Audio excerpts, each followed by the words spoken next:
Hi everyone, this is the continuation of the previous session, that is starting of three-phase induction motor. So in the last session we discussed about why we need the starter and the star delta starter as well as the auto transformer starter working. I discussed. Now this session will start from the reactor starter. So our ultimate aim is to reduce the starting current. So in the reactor starter, initially a reactor will be connected in series with the stator winding. So this is R phase, Y phase, B phase. You can name as per your convenience, right? So one reactor will be connected in series with the stator winding. Now the motor will be started by closing the CBM. Now if we close that CBM, then the current will start flow from the stator winding and connected and the series connected reactor. Then after that you make that star connection only, right? So since the reactor is connected in series, then the starting current will be limited. So once the motor reaches the rated speed, then the CBS switch will be closed. Once the CBS switch is closed, then it will make that shorting of that saturable reactor. Now the current will flow through that short circuited path. So here the saturable reactors are get eliminated. So now the reactance value become less, the resistance value become less, then the rated current will start flow through the stator winding to meet the load torque requirement. So this is by using the reactor starter. So in the reactor starter, first the CBM will be closed, then the motor will be started. So in this case, the stator winding will be connected in series with that saturable reactor. So the current will get reduced. So once the motor attains the rated speed, then CBS will be closed. If it is closed, then the three reactors will become short circuited. So the stator winding and saturable reactor will be separated. Now the stator winding is connected in that star connection, it will run as usual without the saturable reactor. Then the next method is saturable reactor starter. Here we will connect a variable impedance or variable reactor with only one phase. First, initially we will start with we will close this. Initially we will keep the reactor value very high. So if we keep the reactor value very high, then the current value become less. The current value in this phase value become very less. So it is virtually we are creating like a single phasing scenario. Now the motor will start run. So this is single A section will show the speed torque curve. So the value become very less. So it will become like a single phasing. So the current value become less initially. Then gradually we will reduce the Z value so that we will allow more current to flow in this phase.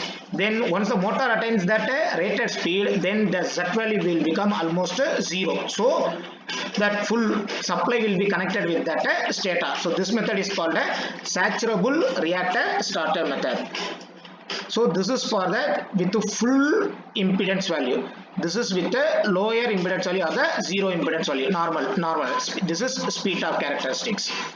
Next, part winding starter. In this case, the stator, this is special winding. So we will get two windings for each phase. Two windings for each phase we will get it.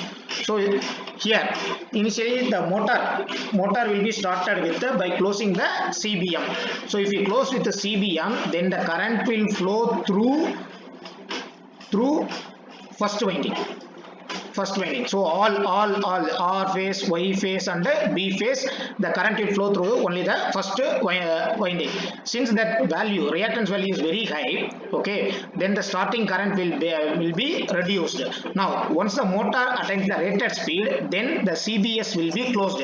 Now if you close this if you close this circuit breaker, then the current will flow like this to 1 as well as to the 2. Now it will become like a parallel. So if it is like a parallel, then obviously your reactance value will become less, then more current will start flow during the running period.